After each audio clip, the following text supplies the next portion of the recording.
আসসালামু আলাইকুম ওরহমতুল্লাহি বারাকাতুহু। সুপ্রিয় শিক্ষার্থীবৃন্দ, তোমরা কেমন আছো? আশা করি আল্লাহর রহমতে ভালো আছো। তোমাদের একটি পরীক্ষা হয়েছে, ইতিমধ্যে তোমরা সেই পরীক্ষাটা দিয়েছো। পরীক্ষা হয়তো কয়েকদিনের মধ্যে তোমরা রেজাল্ট পেয়ে যাবে। আমরা আজকে আমাদের ক্লাসগুলো শুরু করতে যাচ্ছি আবার। তোমরা এতদিন যে ক্লাসগুলো করেছো এর ধারাবাহিকতায় আজকে আমাদের ক্লাস শুরু করছি।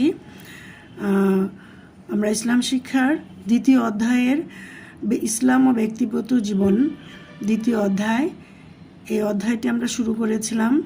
এই অধ্যায়ে আমরা তাকওয়া পাঠটি আমরা পড়েছি গত ক্লাসে। এই পাঠে আমাদের একটি পাঠে বেশ কয়েকটি পাঠ থাকে। সেই পাঠের আমরা আজকে 4 নম্বর পাঠ নিয়ে আলোচনা করব। এর আগে আমরা তাকওয়া কাকে বলে, মুত্তাকি কারা, এবং তাকওয়া ব্যক্তিগত জীবনে এবং সামাজিক জীবনে তাকওয়ার গুরুত্ব এবং তাৎপর্য নিয়ে আমরা আলোচনা করেছি। নিশ্চয়ই তোমরা সেটা পড়াশোনা করেছো। আমাদের যে এই পাঠটি আছে দ্বিতীয় অধ্যায়ে, সেটা আসলে পুরো বিষয়টা আমাদের ব্যক্তি জীবনকে আমরা কিভাবে নিজেকে উন্নতি করব সেটাই এখানে মেনলি আলোচনা করা হয়। সেজন্যই আমরা যখন এটা পড়ব এই অধ্যায়গুলো, তখন আমরা নিজেকে সব সময় নিজের সাথে আমরা যাচাই করব যে আমরা যে কোরআন হাদিসের আলোকে এই অধ্যায়টা পড়ছি, আমরা কতটুকু নিজের মধ্যে আমরা এটা অ্যাবজর্ব করছি এবং আমাদের মধ্যে কতটুকু আছে এবং আমাদের মধ্যে কী ঘাটতিগুলো আছে, আমরা কিভাবে নিজেকে আরও উন্নতি করব সেই দিকটা যেন আমরা খেয়াল করি। কারণ লেখাপড়াটা আসলে উদ্দেশ্য শুধুমাত্র পড়ে যাওয়া এবং পরীক্ষায় পাশ করা নয়। আমাদেরকে আরেকটি লক্ষ্য আমার এখানে থাকতে হবে। এই পড়াশোনাটা করে আমরা আমাদের ব্যক্তি জীবনকে আমরা কিভাবে কতটুকু আমরা যে পর্যায়ে আমরা আছি তার থেকে আরও কিভাবে আমরা আরও ভালো দিকে আমরা যেতে পারছি, সেটাও কিন্তু আমাদেরকে অর্জন করতে হবে। আমাদের মধ্যে এখন লেখাপড়াটা একটা পুরোটাই একটি বাণিজ্যিক একটি বিষয় হয়ে গিয়েছে, যে আমরা শুধু পরীক্ষা পাশের জন্য আমরা শুধু পড়ে থাকি। অবশ্যই আমরা সেটা করব না। আমরা পড়ার সময় মনোযোগ দিয়ে সেদিকটাও আমরা কি করব, আমরা খেয়াল করব, যাতে করে আমাদের শুধু মানসিক এবং নৈতিক, আমরা জানি আমরা যে এই বইটা পড়ছি, বইটার তোমরা পড়ো যে ইসলাম ও নৈতিক শিক্ষা, যে ইসলাম আমাদেরকে নীতি নৈতিকতা কতটুকু শিক্ষা দেয়, সে বিষয়গুলো আমরা খেয়াল করব। তাহলে চলে আসি মেয়েরা আমরা আমাদের পাঠে। আজকে আমরা প্রথমেই শুরু করব কিভাবে তাকওয়া অর্জন করা যায়। আমরা পড়েছি যে ব্যক্তিগত এবং সামাজিক জীবনে তাকওয়ার যে গুরুত্ব এবং তাৎপর্য। এখন আমরা এই তাকওয়াটা কিভাবে অর্জন করব। তাকওয়া অর্জন করতে গেলে আমাদেরকে কী ধরনের অনুভূতি এবং কী ধরনের চেষ্টা এবং আন্তরিকতা আমাদেরকে লাগবে, সেটাই আমরা এখানে কয়েকটি পয়েন্টের মাধ্যমে তোমাদেরকে জানাতে চেষ্টা করব। আমরা প্রথমে পড়েছি তাকওয়া একটি মানুষের যে নৈতিকতার যে দুইটি দিক আছে, একটি হলো ভালো দিক, একটা হলো মন্দ দিক, যেটাকে বলা হচ্ছে প্রশংসনীয়। এবং প্রশংসনীয় যে বৈশিষ্ট্যগুলো আমরা যে দিকটা আছে আমাদের চারিত্রিক, সেটা আমাদের অর্জন করতে হলে প্রথমে আমাদেরকে তাকওয়াটাকে অর্জন করতে হবে। এখন প্রত্যেকটা মুসলমানের উচিত এই গুণটি আমাদেরকে অর্জন করা, এবং এটা আমাদের অর্জন কিভাবে করতে পারবো, যে আমরা প্রশংসনীয় কিছু বৈশিষ্ট্য আছে যেগুলো আমাদেরকে অর্জন করতে হবে, এবং নিন্দনীয় কিছু বৈশিষ্ট্য আছে যেগুলো আমাদেরকে কি করতে হবে, বর্জন করতে হবে। তাহলে আমাদের জন্য এই তাকওয়া অর্জন করা একেবারেই সহজ হয়ে যাবে। প্রথমেই আমরা যে বৈশিষ্ট্যের কথাটা বলবো, যে আল্লাহর উপস্থিতি অনুভব করা, যে আমাদের প্রতিটি কাজে সব জায়গায় আমরা সব সময় চিন্তা করব যে আমরা যে কাজটি করছি, আমাদের সেই কাজটি আল্লাহ তাআলা দেখছেন এবং সেগুলো আমাদের জন্য লিপিবদ্ধ করা আছে। তাহলে যে আল্লাহ দেখছেন এবং আল্লাহর যে ভয়, এই ভয়টা যদি আমাদের অন্তরে চলে আসে, তাহলেই আমরা কি করতে পারবো, আমরা এই গুণটা অর্থাৎ এই তাকওয়ার এই গুণটা আমরা সহজেই অর্জন করতে আমরা পারবো। যেমন আল্লাহ তাআলা বলেছেন যে ওয়াহুয়া মাআকুম আইনামা কুনতুম আল্লাহু বিমা তা'মালুনা বাসীর, তোমরা যেখানেই থাকো না কেন তিনি আল্লাহ তোমাদের সাথে আছেন। আর তোমরা যা করো আল্লাহ তার সম্পর্কে সম্যক দ্রষ্টা, অর্থাৎ আল্লাহ সব কিছু দেখছেন। আমরা জানি এই যে আমরা মানুষ, আমাদের মানুষকে যে আল্লাহ তাআলা তৈরি করেছেন, যে আমরা আল্লাহকে দেখতে পাই না, কিন্তু তারকে আমরা অনুভব করতে পারি। যে আমাদের বডি দুই কাঁধে আমরা জানি যে দুজন ফেরেশতা তিনি আমাদেরকে নিয়োজিত করে রেখেছেন, আমাদের সব কিছু লিপিবদ্ধ তারা করছে। তাহলে আমরা সেই আল্লাহ কোরআনের সেই আল্লাহর কথা আয়াতটির মাধ্যমে আমরা বুঝতে পারি যে তোমরা যেখানেই থাকো না কেন ওয়াহুয়া মাআকুম আইনামা কুনতুম, অর্থাৎ তোমরা যেখানেই থাকো না কেন তিনি আল্লাহ তোমাদের সাথেই আছেন। আর তোমরা যা করো আল্লাহ তার সম্যক দ্রষ্টা, অর্থাৎ আল্লাহ এগুলো সম্পর্কে জানেন এবং তিনি দেখছেন। সূরা আল হাদীদের 4 নম্বর আয়াতে এই আয়াতটি দেওয়া আছে। আচ্ছা, এরপরে আসছে তাকওয়া অর্জন করতে গেলে আমাদের দ্বিতীয় যে পদক্ষেপটি আমাদেরকে নিতে হবে সেটা হলো সঠিক আকীদা পোষণ। আকীদা আমাদেরকে এখানে বলতে বোঝানো যাচ্ছে যে আকাইদ, অর্থাৎ আমাদের ইসলামের যে মৌলিক যে বিষয়গুলো আছে বা দৈনন্দিন জীবনে আমাদের চলাফেরার ক্ষেত্রে আমাদেরকে আল্লাহ তাআলা যে শরীয়ত সম্মত বিধিবিধানগুলো দিয়েছেন, যেগুলো করতে আমাদেরকে করেছেন এবং যেগুলো করতে আমাদেরকে নিষেধ করেছেন, সেগুলোই হলো আমাদের, অর্থাৎ আচরণগত যে দিকগুলো আছে সেটাই হলো আমাদের বৈশিষ্ট্য। একজন ব্যক্তিকে তাকওয়া অর্জন করতে গেলে তোমাকে যে আমাদের যে বিষয়গুলো আমাদের জন্য অত্যন্ত কঠিন এবং যেগুলো আমাদেরকে করতে নিষেধ করে আছে, বড় বড় গুনাহ, আমরা জানি গুনার মধ্যে দুটো প্রকারভেদ আছে, একটি হলো কবিরা গুনাহ আর একটি হলো সগীরা গুনাহ। কবিরা গুনার মধ্যে যেমন আছে কুফর, শিরক, নিফাক, বেদাত ইত্যাদি ভ্রান্ত আকীদা পোষণকারী, অর্থাৎ যারা শিরক কুফর অর্থাৎ আল্লাহকে অস্বীকার করবে, শিরক আল্লাহর সাথে শরিক করবে, এবং নিফাক মুনাফিকি করবে, এবং বেদাত যা ইসলামের যে মৌলিক বিষয়গুলো আছে সেগুলোর মধ্যে নতুন নতুন কিছু ঢোকাবে। এই ভ্রান্ত ধারণাগুলো যারা পোষণ করে এবং পোষণ করে যদি তারা অনেক ইবাদত করে আল্লাহর, তাহলেও কিন্তু তারা কি করতে পারবে না, তাকওয়া অর্জন করতে পারবে না।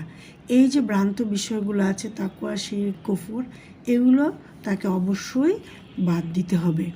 ঠিক আছে?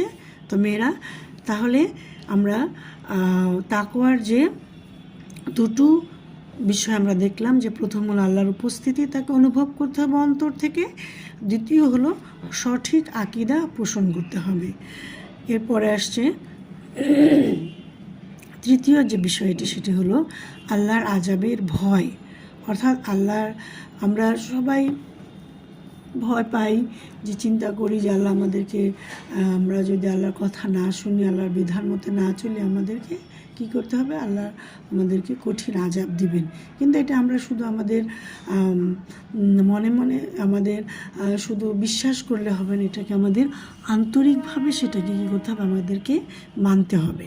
এবং সেটা আমাদের জন্য মানা একদম অপরিহার্য, যে আমরা একবার মানবো আর একবার মানবো না, তা কিন্তু হবে না। সেই মানাটাকে আমাদের একেবারে অন্তর থেকে আমাদের সেটা কী করতে হবে, মানতে হবে।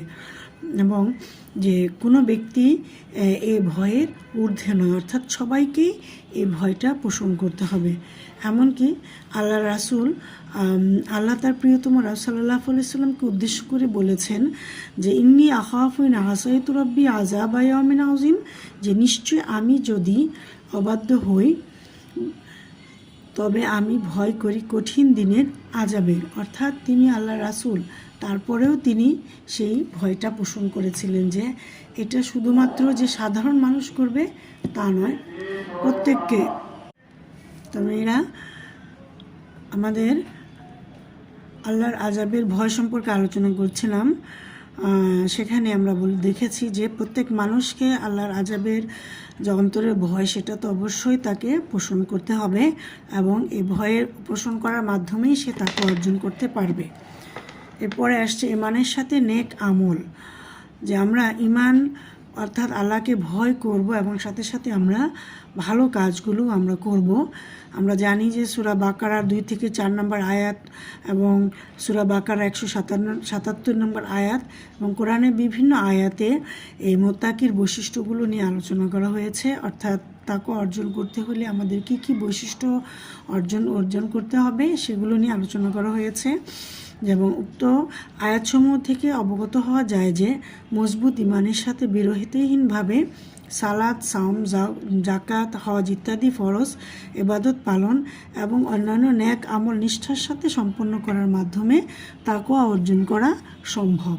অর্থাৎ আমরা শুধু ইমান আনবো না, ইমানের সাথে এবং একনিষ্ঠই ইমান পোষণ করব এবং সাথে সাথে যে কাজগুলো আছে, যে আমাদের ফরজ কাজগুলো আছে, সেই কাজগুলো আমরা করব এবং নেক আমলও আমরা সঠিকভাবে করব। সেগুলো আমাদেরকে অবশ্যই মনে রাখতে হবে। এরপরে আসছে তোমার গুনাহ থেকে সাবধানতা। যে আমরা নেক আমল, বলা হচ্ছে যে আমরা নেক আমল কম করি, সেটা কোনো সমস্যা নেই, কিন্তু আমরা যেন নিজেদেরকে আমাদের যে গুনাহগুলো আছে সেই গুনাহগুলো থেকে আমরা যেন নিজেরা কি করে থাকি, দূরে থাকতে পারি এবং তাহলে আমরা সহজভাবে তাকওয়া অর্জন করতে পারবো। এখন এখানে প্রশ্ন আসতে পারে, আমি এর আগের পয়েন্টে আলোচনা করেছিলাম যে ইমান আনবো এবং নেক আমল বলতে আমি কিছু বলেছিলাম, ওগুলো হলো তোমার মেয়েরা 5টি আমাদের মৌলিক ইবাদত। এই 5টি মৌলিক ইবাদত আমাদেরকে অবশ্যই পালন করতে হবে। এছাড়াও যে আমাদের ভালো কাজগুলো আছে, নেক কাজগুলো, কাউকে সৎ উপদেশ দেওয়া, কারোর জন্য কোনো কাজ করে দেওয়া, উপকার করা, কারো বিপদে এগিয়ে যাওয়া, রোগীকে সেবা শুশ্রূষা করা, বাবা মার প্রতি শ্রদ্ধা করা, ভাই বোনের প্রতি দায়িত্ব পালন করা, এগুলো আমাদের নেক আমল। এই নেক আমলগুলো আমরা করব। কিন্তু এখন আমাদের প্রশ্ন যে আমরা নেক আমল বলতে যে আমরা বলেছি নামাজ, রোজা, হজ, জাকাত, ওগুলো ছাড়া নেক আমলের কথা এখানে বলা হচ্ছে, ওগুলো আমাদেরকে অবশ্যই করতে হবে। আচ্ছা, এখানে বলা হচ্ছে যে আমাদের গুনাহ থেকে সাবধানতা অবলম্বন অবশ্যই করতে হবে, কারণ এখানে আল্লাহ তাআলা বলেছেন যারা গুরুতর পাপ, কবিরা গুনাহ এবং অশ্লীল কার্যকলাপ থেকে বিরত থাকে তারাই মুমিন এবং মুত্তাকি। যে বলা হচ্ছে আমরা যে গুনাহগুলো থেকে নিজেদেরকে বিরত রাখবো এবং সাথে সাথে আমাদের মুমিন হিসাবে আমাদের জানা অবশ্যই কর্তব্য যে আমরা কবিরা গুনাহগুলো, সগীরা গুনাহগুলো, গুনাহ কোনোটাই করা যাবে না।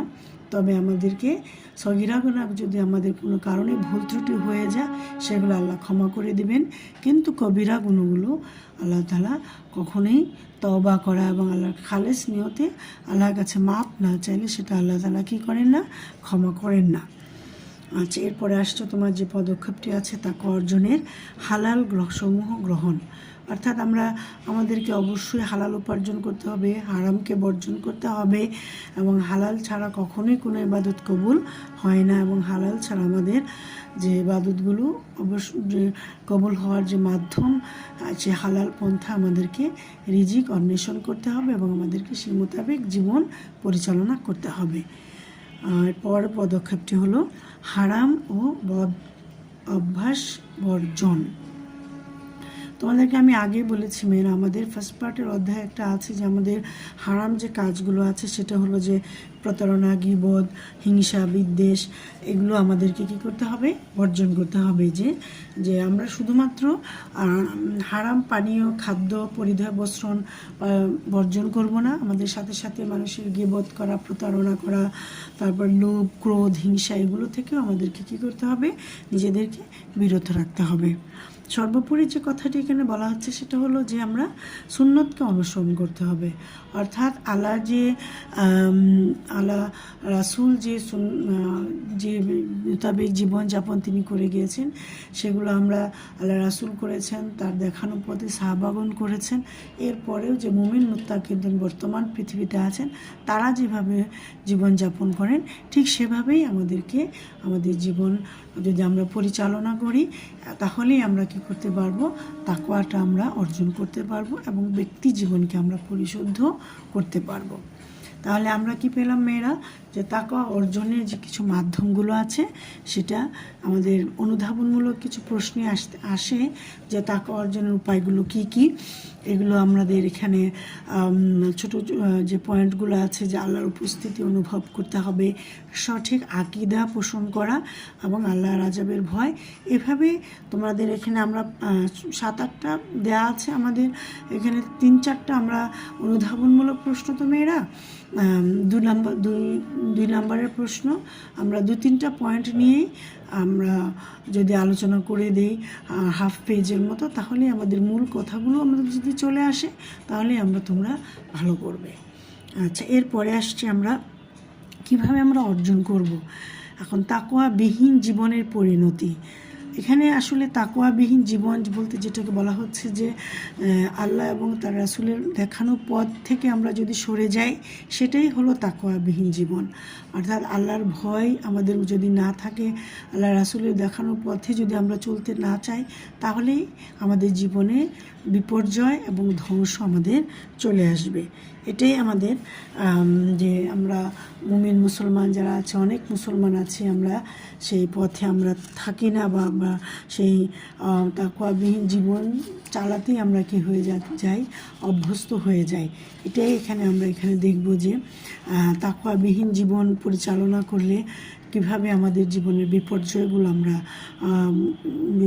মধ্যে আমরা চলি, এবং তখন আমাদের নিজেদের যে আমল সেটাকে আমরা সংশোধন না করে আমরা নিজেদের ভাগ্যকে আমরা সংশোধন করে বলি যে আমার কেন এমন হচ্ছে, সেটা থেকে পরিত্রাণ পাওয়ার জন্যই এখানে আমরা যে অধ্যায়টি আছে, পাঠটি আছে, আমরা এখানে একটু আলোচনা করব।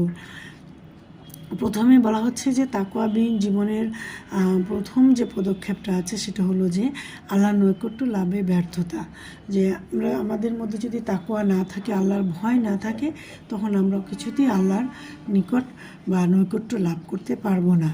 আর আল্লাহর নৈকট্য লাভ করাই হলো একজন মুসলমান এবং মুমিনের অন্যতম তার শ্রেষ্ঠ একটি পন্থা, যে আল্লাহর নৈকট্য সে লাভ করবে। অর্থাৎ আল্লাহকে খুশি করার মাধ্যমেই সে কী করবে, আল্লাহর কাছাকাছি সে আসবে। আল্লাহর কাছাকাছি আসা মানে এই নয় যে আল্লাহকে ফিজিক্যালি সে কাছাকাছি পাবে, তা নয়। এর মাধ্যমে সে অনুভব করবে তার প্রত্যেকটা কাজ ভালো হচ্ছে, সে ইবাদত করে তৃপ্তি পাচ্ছে, তার কাজের মধ্যে বরকত আছে, তার রিজিকে বরকত আছে। সেটাই হলো আল্লাহর নৈকট্য। যে বলা হচ্ছে যে ইন্নাল্লাহা ইউহিব্বুল মুত্তাকিন, নিশ্চয় আল্লাহ মুত্তাকিদের ভালোবাসেন। অর্থাৎ যারা তাকওয়াবিহীন জীবনযাপন করেন তারা আল্লাহর নৈকট্য লাভে ব্যর্থ হন। যে আল্লাহর ভালোবাসা অর্জন করতে হলে আমাদেরকে অবশ্যই তাকওয়ার কাছে ফিরে যেতে হবে। ইবাদতের স্বাদ না পাওয়া, যে আমরা মনে করে থাকি যে কোনো কিছু, মনে করো ভালো একটু রান্না হলে আমরা বলে থাকি যে খুব স্বাদ হয়েছে, মজা হয়েছে। তখন আমরা এর পেছনে কারণ অনুসন্ধান করতে গিয়ে আমরা দেখি যে যিনি রান্না করেছেন তিনি খুব মনোযোগ দিয়ে করেছেন, প্রত্যেকটা কাজ, মশলা, লবণ, সবজি সব কিছু তিনি সঠিকভাবে দিয়েছেন, সেই জন্যই সেটা কি হয়েছে, স্বাদ হয়েছে। ঠিক তেমনি যদি আমরা কোনো ইবাদত করতে যাই, সে ইবাদতে যদি আল্লাহর ভয় যদি আমাদের মধ্যে থাকে, তাহলে আমরা সেই ইবাদতটি সঠিকভাবে করব। অর্থাৎ যদি আমরা সালাত আদায় করি, সে সালাত আদায় করতে গেলে আমাদের সালাতের বাইরে কিছু ফরজ, সালাতের ভেতরে কিছু ফরজ আছে, সেগুলো আমরা কি করব, সঠিকভাবে যদি আমরা করি, কোনোটা যদি বাদ না দিই, এবং সালাতে দাঁড়িয়ে যদি আমরা আমাদের যে আমরা সূরা কেরাতগুলো পড়ছি সেগুলোর যদি অর্থ আমরা অনুধাবন করতে পারি, এবং আমরা মনে রাখছি যে আমাদের জীবনে এটাই শেষ ইবাদত এবং এর মাধ্যমে আমরা আল্লাহকে নৈকট্য লাভ করব, তাহলে দেখব আমরা যে স্বাদটা পাবো সেটা কিন্তু আমরা অন্যান্য কোনোভাবেই আমরা সেটা পারবো না। অর্থাৎ যে ইবাদতের স্বাদ না পাওয়া, অর্থাৎ আমরা যদি সঠিকভাবে আল্লাহকে ভয় না পেয়ে যদি ওই ইবাদতটি করে থাকি, তাহলে আমরা সেই ইবাদতের কোনো স্বাদ আমরা পাবো না।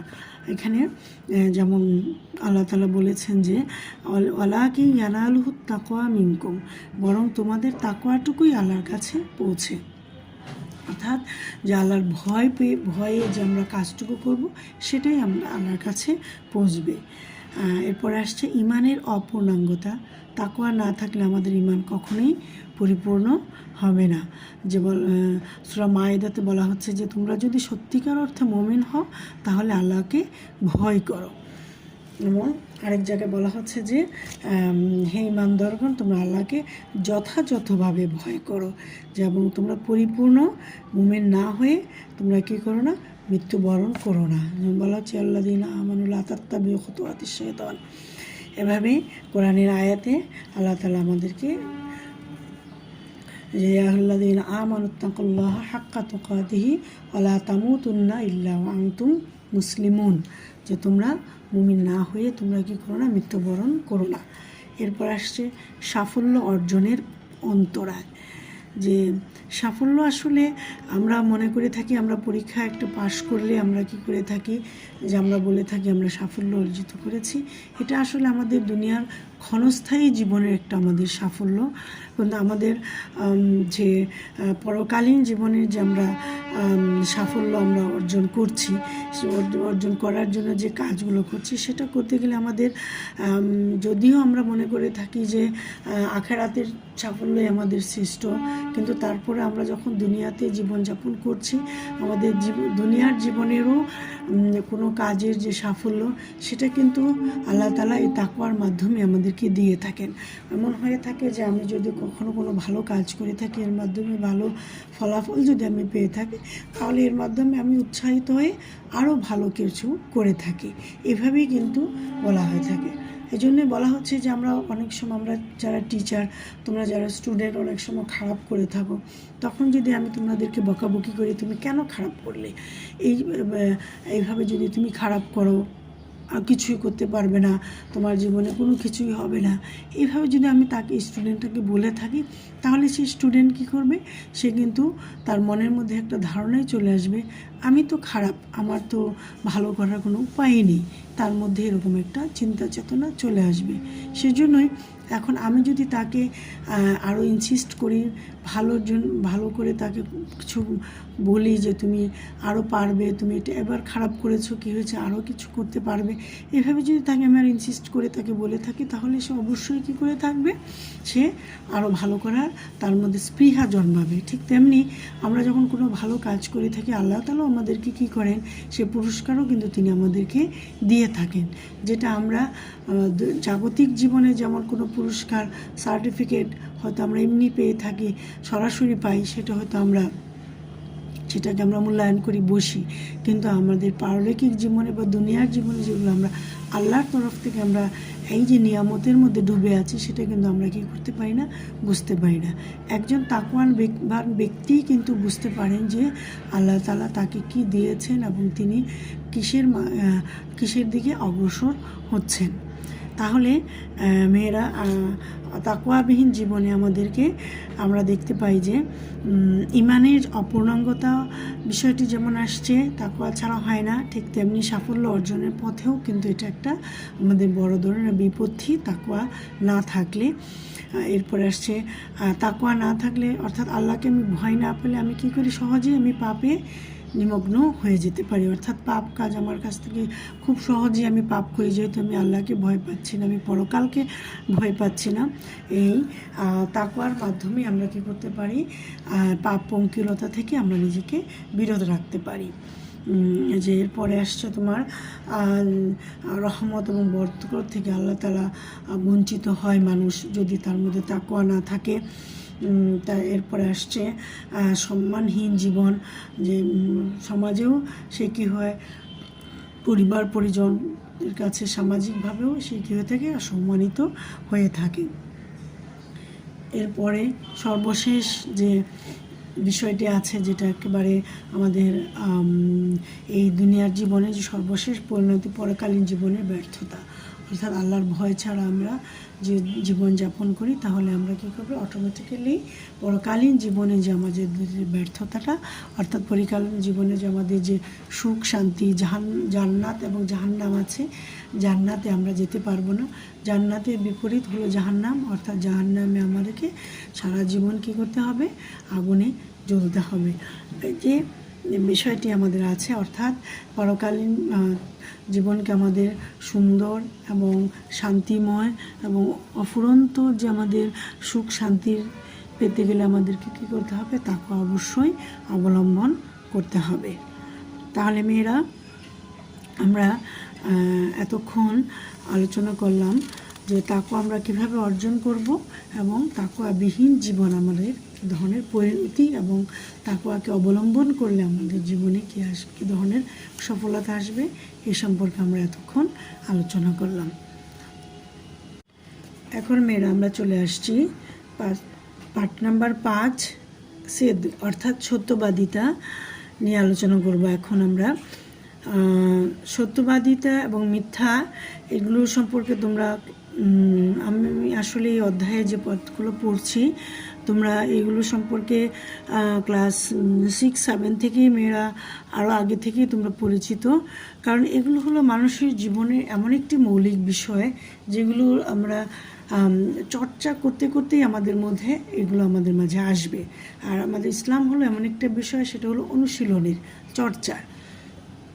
আমরা দেখে থাকি যে জাগতিক যে বিষয় পড়ালেখাগুলো আছে, সেই বিষয়গুলো একটি পার্ট যে ক্লাসে পড়া হয় সেই পার্টটি আর অন্য ক্লাসে পড়া হয় না। কিন্তু আমাদের ইসলাম শিক্ষার বিষয়গুলো হলো এরকম যে আমি সবসময় এটা একটা চর্চার মধ্যে থাকবো, অনুশীলনের মধ্যে থাকবো, যেগুলো আমাদেরকে একটি ভালো একটি মানুষে মুমিন এবং মুত্তাকি হিসাবে, মুসলিম হিসাবে, পরিপূর্ণ মুসলিম হিসাবে আমাদেরকে কী করে তোমাদের একজন সমাজে এবং দুনিয়া এবং আখেরাতে একজন পরিপূর্ণ মানুষ হিসাবে তুমি নিজেকে গঠন করতে পারো। অর্থাৎ আমি যদি একটা জিনিস চর্চায় থাকি, তাহলে আস্তে আস্তে আমার মধ্যে এটা আমি কী করি, এটাকে আমি আত্মস্থ করতে পারবো। এই জন্যই আমাদের মনে প্রশ্ন আসতে পারে, আরে এগুলো তো আমি পড়ে আসছি, এসএসসি তো পড়ে আসছি, এর আগেও 7, 8, 9 পড়ে আসছি। না, এটা এ ধরনের চিন্তাটা আসার কোনো কারণ নেই, কারণ এটা আমি যত বেশি আমরা পড়ব তত বেশি আমাদের ভিতরে এই ভিতরে এই যে আমাদের মানবিক যে বৈশিষ্ট্যগুলো, চরিত্রগুলো, আচরণিক যে বৈশিষ্ট্যগুলো আছে, সেগুলো আমাদের আরও ঝালাই হবে। সেজন্যই আমরাও পড়ানোর সময় তোমাদেরকে কিছু এভাবেই বলে থাকি, যাতে করে তোমাদের মাঝে এই ধরনের চিন্তাটা না আসে যে আমাদের এটা পড়ার কোনো দরকার নেই, আগে পড়ে আসছি সেটা সেভাবেই লিখে দিলে হবে, তা নয়।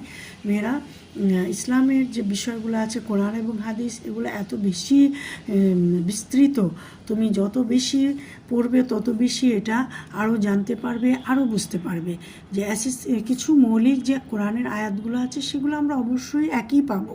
সেই জন্য এটাও বলে থাকি যে তোমরা যারা এই সাবজেক্ট নিয়েছো, তোমাদের জন্য এটা আরও বেশি একটা প্লাস পয়েন্ট, যে আমরা আমাদের পড়াটা কিছু কম, কিন্তু আমরা এর মাধ্যমে আমরা ভালো একটা জিপিএ আমরা ক্যারি করতে পারবো, এবং আমাদের জন্য একটু সময় কম দিয়ে হলেও আমরা ভালো কিছু করতে পারবো।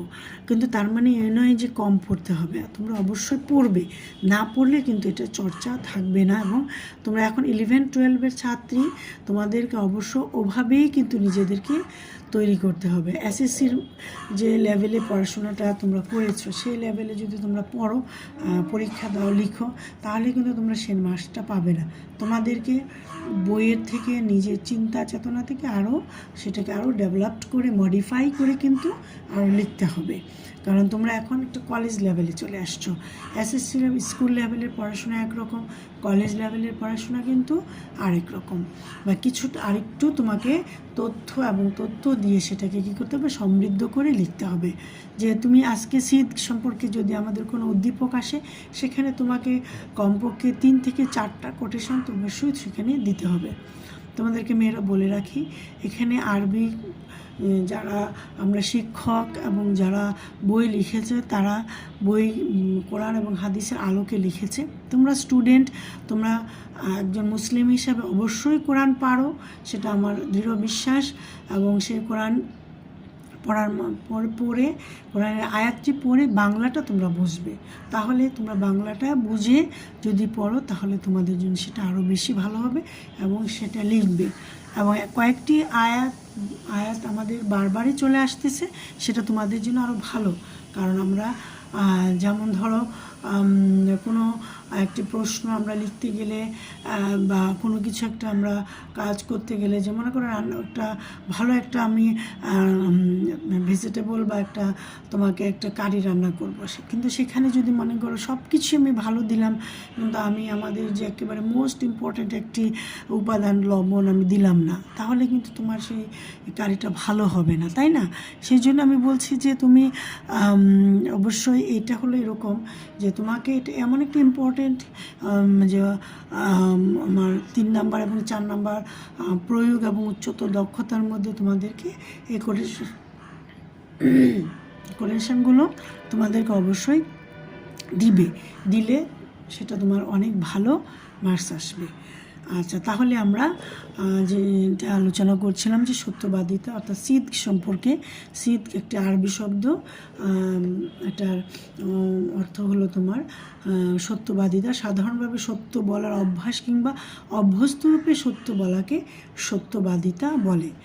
আর তাকওয়ার প্রভাবে মুত্তাকির আচরণে যেসব সুন্দরতম গুণ প্রতিফলিত হয়ে ওঠে, সিদ তার মধ্যে প্রথম এবং প্রধান, অর্থাৎ সত্য ছাড়া দুনিয়াতে আর কোনো কিছুই থাকবে না। মিথ্যা একসময় ধরা পড়বে এবং মিথ্যা বিলীন হয়ে যাবে। আর যে ব্যক্তি সিদ বা সত্যবাদিতার গুণে গুণান্বিত তাকে বলা হয় সাদিক বা সত্যবাদী। আর যে ব্যক্তি সত্যবাদিতার পরম সীমা উত্তীর্ণ হয়েছে তাকে বলা হচ্ছে সিদ্দিক বা পরম সত্যবাদী। তোমরা জানো যে হযরত আবু বকর রাদিয়াল্লাহু আনহু তাকে সিদ্দিক উপাধি দিয়েছিলেন, অর্থাৎ তিনি কি ছিলেন? পরম সত্যবাদী। অর্থাৎ আল্লাহ রাসূল যখন ইসলাম ধর্ম প্রচার করছিলেন তখন বয়স্কদের মধ্যে তিনি প্রথম কি করেছিলেন? ইসলাম গ্রহণ করেছিলেন, আল্লাহ রাসূলকে সত্য হিসেবে মেনে নিয়েছিলেন একটি কারণ। আর একটি হলো আল্লাহ রাসূল যখন মেরাজে গিয়েছিলেন তখন তিনি ফিরে এসে যখন সেটা বললেন, এই ঘটনাটাকে অনেকেই মিথ্যা বলেছেন, সাহাবাদের মধ্যে মিথ্যা বলেননি, তারা একটু সংশয় ছিল, কিন্তু আল্লাহ রাসূল কিন্তু হযরত আবু বকর রাদিয়াল্লাহু আনহু তিনি একেবারে এক বাক্যেই স্বীকার করে নিয়েছেন এটি একটি সত্য ঘটনা, এবং তার উপাধি হলো সিদ্দিক অর্থাৎ পরম সত্যবাদী। আমরা যদিও জানি যে সিদ্দিক শব্দটির মর্মার্থ এটি, কিন্তু আমাদের অনেকেরই নাম ভালো ভালো আছে, কিন্তু আমরা সেই নামের যথার্থতা কিন্তু আমরা সেটা রাখি না। তাহলে সত্যবাদিতার সত্যবাদিতার সুফল, উপকারিতা, গুরুত্ব এখানে দেওয়া আছে। আমরা এখানে দেখতে পাচ্ছি প্রথমেই যে পার্থিব জীবন এবং পরকালে সত্যবাদিতা পরম উপকারী গুণ, অর্থাৎ এই গুণটি যার মধ্যে থাকবে সে অবশ্যই একটি ভালো মানুষ, এবং তার জন্য আল্লাহ তাআলার পরম জান্নাত তিনি তার জন্য রেখে দিয়েছেন। যে এখানে বলা হচ্ছে যে আল্লাহর নির্দেশ পালন, অর্থাৎ এখানে বলা হচ্ছে যে সত্যটা তোমাকে কি করতে হবে? শুধুমাত্র তুমি আর বললেই হবে না, তোমাকে অবশ্যই সেটা অনুসরণ করতে হবে। যে কোরআনে বলা হচ্ছে ইয়া আইয়ুহাল্লাযীনা আমানুত্তাকুল্লাহা ওয়া কুলু কাওলান সাদীদা, হে মুমিনগণ তোমরা আল্লাহকে ভয় করো এবং সত্য কথা বলো। যে কোনো মুমিন কখনো মিথ্যা কথা বলবে না। আচ্ছা, এরপরে এর মাধ্যমে সত্যের মাধ্যমে মুক্তি পাওয়া যায়। যে রাসূলুল্লাহ সাল্লাল্লাহু আলাইহি ওয়াসাল্লাম বলেছেন যে সত্য মানুষকে মুক্তি দেয়, মিথ্যা মানুষকে কি ধ্বংস করে।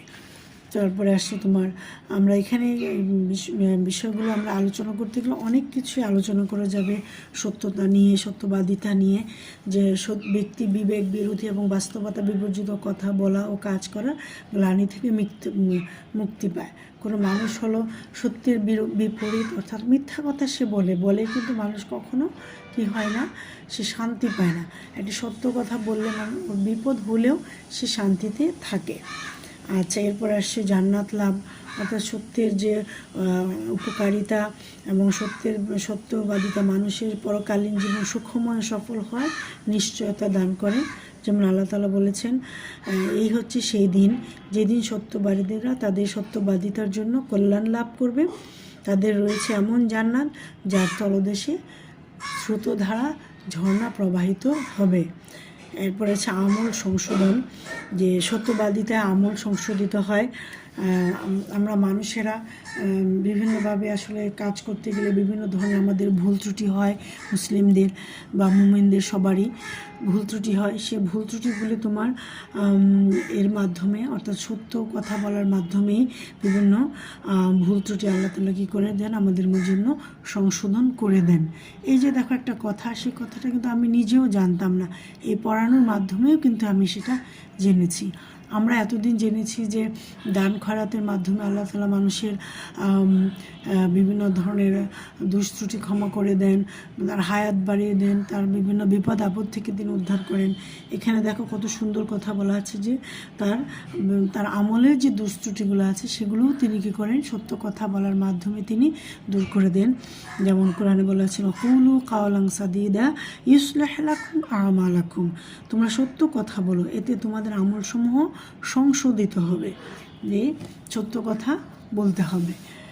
আচ্ছা, এরপরে আমাদের যে পয়েন্টে আছে সাফল্য লাভ, সত্যের মাধ্যমে স্বাভাবিকভাবেই আমরা সাফল্য লাভ করতে পারবো। এবার আল্লাহর সন্তুষ্টি অর্জন, অবশ্যই আমাদের সন্তুষ্টি অর্জন হবে আল্লাহর সত্যের মাধ্যমে। এমন কোরআনে বলা হচ্ছে রাদিয়াল্লাহু আনহু ওয়া রাদু আনহু যালিকাল ফাউজুল আযীম, যে আল্লাহ তাআলা সত্যবাদীদের উপর সন্তুষ্ট এবং তারাও তার উপর সন্তুষ্ট, আর এর বিনিময় হচ্ছে সাফল্য। আর সাফল্য ক্ষমা, অর্থাৎ সত্যের মাধ্যমে আল্লাহ ক্ষমা করে দেন, সামাজিক মর্যাদা সে উন্নীত হন এবং ইসলামের অনুশীলন, অর্থাৎ সিদ্কে সত্যবাদিতার অনুশীলন মূলত ইসলামের অনুশীলন, এর মাধ্যমে ইসলামের বিধিবিধানের সর্বাধিক অনুশীলন সম্পন্ন হয়। কেননা সব সত্যের মূল ভিত্তি হলো ইসলাম, একমাত্র ইসলামই আমাদের সত্য। যেমন হাদিসে আছে, যেমন বলা হয়ে থাকে যে আল ইসলাম হাক্ক আল কুফরু বাতিল, ইসলামই সত্য এবং কুফর হলো মিথ্যা। এই হলো আমাদের আজকের এখানে আলোচ্য বিষয়, যে সত্যের সুফল সম্পর্কে আমরা আলোচনা করেছি। আমরা এরপরে আমরা চলে আসছি মিথ্যা সম্পর্কে। আমরা আজকে মিথ্যা নিয়ে আমরা যে আমাদের অধ্যায়টা আছে, এটা আসলে একেবারে সহজ একটি বিষয়। সেটা হলো যে সত্যের অপোজিট হলো মিথ্যা, অর্থাৎ সত্য না বললেই সেটা কি হয়, মিথ্যা হয়। এই কথাগুলোই এখানে বলা হচ্ছে যে সত্য মিথ্যার যে একটি সংজ্ঞা এখানে দেওয়া আছে, যে সত্য কথা না বলে যে ঘটনা ঘটেছে বা যে বিষয় আলোচনা করেছে সে সম্পর্কে যথাযথ বিবরণ না দিয়ে পরিবর্তিত এবং বিকৃত তথ্য পরিবেশন হলে কিজ, অর্থাৎ মিথ্যার আরবি শব্দটা হলো কিজ, অর্থাৎ কাজিব, বা যিনি মিথ্যা কথা বলেন তাকে বলা হচ্ছে কি কাজিব বা মিথ্যাবাদী। তাহলে সত্যটা কি, প্রকৃত সত্যটাকে যথাযথভাবে উল্লেখ না করে বলাটাই হলো কি তোমার মিথ্যা। আর যে মিথ্যা কথা সবসময় বলে তাকে বলা হচ্ছে কি কাজিব বা মিথ্যাবাদী। আর মিথ্যার কুফলগুলো আমরা এখানে দেখেছি যে মিথ্যা বলা একটা খুব ঘৃণার কাজ। মিথ্যার পরিণতিটা আমরা জানি যে মিথ্যা সবসময় ধ্বংস ডেকে আনে। যে মিথ্যা সম্পর্কে আমরা জানি, আল্লাহ রাসূল একবার তার কাছে এক লোক এসে বললো যে হে আল্লাহ রাসূল, আমি চুরি করি কিন্তু চুরি ছাড়তে পারছি না। তখন তাকে বললো যে তুমি এক কাজ করো, তুমি মিথ্যা কথা বলা ছেড়ে দাও। তখন সে এরকম আবার চুরি করতে যায়। মানুষ যখন জিজ্ঞেস করে তুমি কি করো, তখন সে সত্য কথা বলে দেয়। এইভাবে পরপর কয়েকদিন যাওয়ার পর সে কী করলো, আবার এসে বললো যে আল্লাহ রাসূল, আমি তো চুরি করতে পারি না। বলে কি কেন? কারণ আমি মানুষকে বলতে পারি না যে আমি চুরি করেছি, এই মিথ্যা কথা আমি বলতে পারছি না। তো দেখো মিথ্যার কত প্রভাব। ঠিক সেভাবেই আমরা যারা ছোটোখাটো মিথ্যা কথা অপ্রয়োজনীয় বলে থাকি, সেগুলো আমরা কি করব, পরিহার করব। অর্থাৎ এই মিথ্যার মাধ্যমে আমাদের কি হয়, মিথ্যাকে বলা হচ্ছে সকল পাপের জননী। এটা আমাদের অনুধাবনমূলক প্রশ্ন আসে, মিথ্যা সকল পাপের জননী, এটা দিয়ে আমাদের অনুধাবনমূলক প্রশ্ন হয়। অর্থাৎ একটা মিথ্যা থেকে আমাকে আরও বেশ কয়েকটি মিথ্যা কথা আমাকে বলতে হচ্ছে, অর্থাৎ একটা থেকে আরেকটা হচ্ছে। এখানে জননী বলা হচ্ছে যে এর থেকে কি হচ্ছে, জন্ম হচ্ছে, সেজন্য সেই অর্থে তাকে জননী বলা হচ্ছে। কোনো মাকে বা কোনো জননীকে অপমান করার জন্য, এটাকে রূপক অর্থে যে একটা থেকে আরও একটি তাদের হচ্ছে। এরপরে জাহান্নামে প্রবেশের কারণ, যে এখানে বলা সূরা তাফিফে বলা হচ্ছে যে ওয়াইলুন ইয়াউমা ইযিল লিল মুকাজ্জিবিন, সেদিন মিথ্যাচারীদের জন্য ধ্বংস ও দুর্ভোগ, অর্থাৎ তারা যে মিথ্যা বলছে এই জন্য তাদের জন্য ধ্বংস। পরকালেতে মিথ্যাবাদীদের জন্য রয়েছে জাহান্নাম। আর এরপরে আসে মিথ্যা কথা বলা হলো কেজ, অর্থাৎ কবিরা গুনাহ, যে তোমরা মিথ্যা কথা সব সময় কখনোই বলবেন। এই সম্পর্কে আল্লাহ রাসূল একদা তার সাহাবীদেরকে বলেন, তোমাদের কি জঘন্যতম পাপের কথা বলে দেব না? সাহারা বাবারা বলেন, অবশ্যই বলুন হে আল্লাহ রাসূল। তিনি বলেন, আল্লাহর সাথে কোনো কিছু শরিক করা, মাতা পিতার অবাধ্য হওয়া এবং মিথ্যা সাক্ষ্য দেওয়া। এই তিনটা হলো সবচেয়ে বড় কবিরা গুনাহ। যে তোমার কবিরা গুনার মধ্যেও স্টেপ আছে, একটা দুটা তিনটা করে স্টেপ আছে, এর মধ্যে সবচেয়ে বড় হলো যে প্রধান যে তিনটা হলো, এই তিনটা হলো আল্লাহর সাথে শিরক করা এবং মাতা পিতার অবাধ্য হওয়া এবং মিথ্যা সাক্ষ্য দেওয়া। এরপর আসছে মিথ্যা কথা হলো বলা হচ্ছে মুনাফিকের পর্যায়ভুক্ত, যে কিজ আর নিফাক পরস্পর ওতপ্রোতভাবে জড়িত। এই লাইনটাও মেয়েরা ভালো করে শিখবে, এটা অনুধাবন আসে, এটা তোমরা ব্যাখ্যা হিসেবে দিবে যে কিজ মূলত অর্থাৎ মিথ্যা মূলত মুনাফিকি। আর রাসূল সাল্লাল্লাহু আলাইহি ওয়াসাল্লাম মুনাফিকের সংজ্ঞাগুলো, মুনাফিকের যে চিহ্নগুলো তিনি বলেছেন যে যখন কোনো ব্যক্তি মিথ্যা, মুনাফিকের চিহ্ন হলো যখন সে কথা বলে মিথ্যা বলে, যখন প্রতিশ্রুতি দেয় ভঙ্গ করে, আর তার কাছ থেকে যখন আমানত রাখা হয় তখন সেটা সে কী করে, খেয়ানত করে। এটা হলো মুনাফিকের লক্ষণ। কিন্তু এটাও তোমার কী হয়েছে, একটা কিজবের একটা বৈশিষ্ট্য বা চিহ্ন। পরে ফেরেশতারা তাদের কাছ থেকে দূরে চলে যায়, যে আল্লাহ মানুষদের খুব ভালোবাসেন, তাই মানুষদের হেফাজতের জন্য তিনি রহমতের ফেরেশতারা নিয়োজিত রাখেন। মানুষ যখন মিথ্যা কথা বলে, রহমতের ফেরেশতারা তখন তার কাছ থেকে থাকে না। আর রাসূলুল্লাহ সাল্লাল্লাহু আলাইহি ওয়াসাল্লাম বলেন, যখন বান্দা মিথ্যা কথা বলে তখন মিথ্যার দুর্গন্ধে ফেরেশতারা তার কাছ থেকে 1 মাইল দূরে চলে যায়, অর্থাৎ রহমতের ফেরেশতারা তার কাছ থেকে চলে যায়। আচ্ছা, এরপর আসছে ইবাদত কবুলের অন্তরায়, যে মাধ্যমে মিথ্যার মাধ্যমে কোনো ইবাদতই আল্লাহ তাআলা কী করেন না, কবুল করেন না। যে কিজ বা মিথ্যাচারিতা ইবাদত কবুলের প্রথা অন্তরায়, সেজন্য যে মিথ্যা বলে আল্লাহ তারকে ইবাদত কবুল করেন না। রাসূল সাল্লাল্লাহু আলাইহি ওয়াসাল্লাম বলেন, যে ব্যক্তি মিথ্যা বলে এবং সে অনুসারে কাজ করা ত্যাগ করে না, তার পানাহার ত্যাগে আল্লাহর কোনো প্রয়োজন নেই। অর্থাৎ রোজা রাখলো কিন্তু সে মিথ্যা কথা বললো, এটাকে বলা হচ্ছে যে মিথ্যা কথা বললে তুমি রোজা রাখছো, সে রোজাটা তোমার আল্লাহর দরবারে সেটা কবুল হচ্ছে না। সহিহ বুখারী থেকে আসছে। মিথ্যাকে বলা হচ্ছে জুলুমের নামান্তর, অর্থাৎ অত্যাচার। আল্লাহ কোরআনে বলা হচ্ছে যে ফামান আযলামু মিম্মান কাযাবা আলাল্লাহি ওয়া কাযাবা বিসসিদকি ইযা জাআ আলাইসা ফি জাহান্নাম মাসওয়াল লিল কাফিরিন। অর্থাৎ যে ব্যক্তি আল্লাহর বিরুদ্ধে মিথ্যা বলে এবং তার কাছে সত্য আগমন করার পরও তাকে মিথ্যা সাব্যস্ত করে, তার থেকে অধিক জালিম আর কে হবে? কাফিরদের বাসস্থান জাহান্নাম নয় কি? এখানে মিথ্যাটাকে জুলুমের সাথে তুলনা করা হয়েছে, অর্থাৎ মিথ্যার যে আমরা দেখতে পাচ্ছি মিথ্যার যে পরিণতি, সেটা আমরা অবশ্যই কী করব, পরিহার করব। তোমাদের বয়স কম, তোমরা হয়তো অনেকে তোমরা বুঝো না কথার ছলে বা নিজেকে একটু স্মার্ট দেখানোর জন্য একশো মিথ্যাটাতে কথা বলে থাকো। সেই মিথ্যাটা কখনোই তোমরা করবে না, কারণ মিথ্যা কখনোই তোমার ভালো কোনো কিছুকে বয়ে আনবে না। তোমাদের বয়সে ভার অনেক সময় বাবা মার কাছে মিথ্যা কথা বলে থাকো, সেই মিথ্যাটা তোমরা আর বলবে না, কারণ মিথ্যা সবসময় আমাদেরকে ধ্বংসের দিকে নিয়ে যাবে। তাহলে মেয়েরা আমরা দেখতে পাচ্ছি যে বইয়ের শেষে টিকা হিসেবে দাঁড়াচ্ছে যে কিছু যে কবিরা গুনাহ হলো বড় ধরনের বা জঘন্যতম অপরাধ। এখানে কয়েকটি কবিরা গুনাহ কথা এখানে বলা আছে: আল্লাহর সাথে কাউকে শরিক করা, সালাত ত্যাগ করা, পিতামাতার অবাধ্য, অন্যায়ভাবে মানুষ হত্যা করা, ফরজ রোজা না রাখা, জাকাত না দেওয়া, মিথ্যা কথা বলা, আত্মীয়তার সম্পর্ক ছিন্ন করা, আত্মহত্যা করা। এভাবে কয়েকটি এখানে দেওয়া আছে এবং আরও আছে, যেটা তোমরা আরও জেনে নিতে পারবে। ইচ্ছা করলে বিভিন্ন ধরনের বই আছে যে কবিরা গুনার সময় ধরনের বই কিন্তু বাজারে অনেক আছে, সেটা তোমরা জেনে নিতে পারবে। তাহলে মেয়েরা আজ এ পর্যন্তই, ভালো থাকো এবং পড়বে।